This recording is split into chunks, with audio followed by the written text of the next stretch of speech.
Avui m'agradarà com a colofó, o sigui, acabant ja explicar les tècniques que jo he fet servir per fer obra gràfica, una cosa inèdita que és la tècnica de la serigrafia.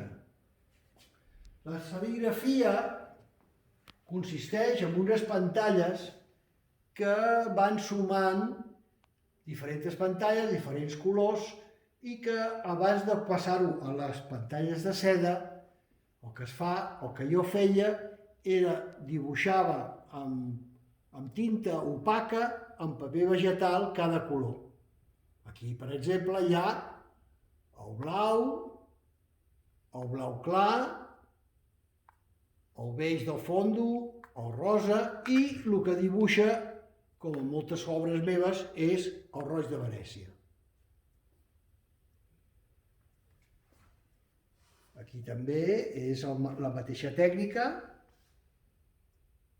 els mateixos colors aproximadament, amb el negre afegit, el verd, la perdiu. Que sempre que poso una perdiu és perquè la gent em pregunta: i per què poses una perdiu? Perquè, com que crida l'atenció, la gent m'ho pregunta, llavors ho dic que és per provocar la pregunta. Aquestes altres serigrafies estan estampades sobre paper i pertanyen a una sèrie que es va fer junt amb una carpeta amb la història bíblica o apòcrifa de Susana i els vells.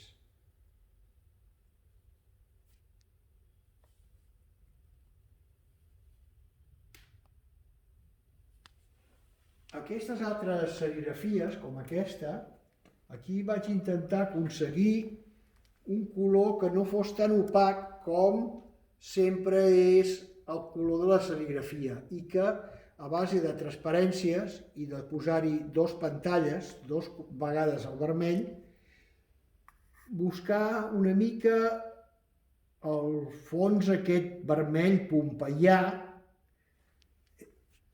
i que tingués una vibració diferent, que això m'ha facilitat el fet de que aquesta serigrafia està estampada a damunt de tela.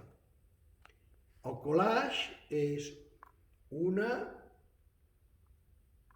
dues i tres estampacions d'aiguafort que en forma de collage s'han encolat a damunt de la serigrafia base. Igual que aquí dalt, el que passa que aquí l'estampació en serigrafia està feta damunt de paper japonès encolat.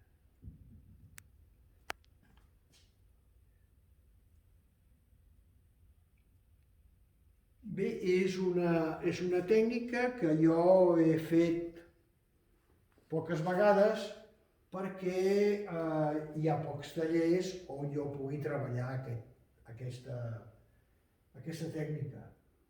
Té la seva gràcia i per mi el que és important és que com que és una cosa que t'has de readaptar, m'agrada i sobretot m'agrada aquesta serigrafia perquè hi ha combinada la serigrafia amb l'aiguafort.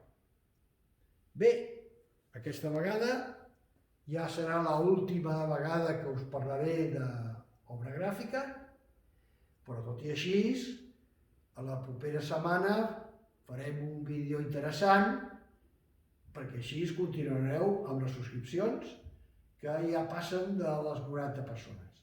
Moltes gràcies, fins a la propera.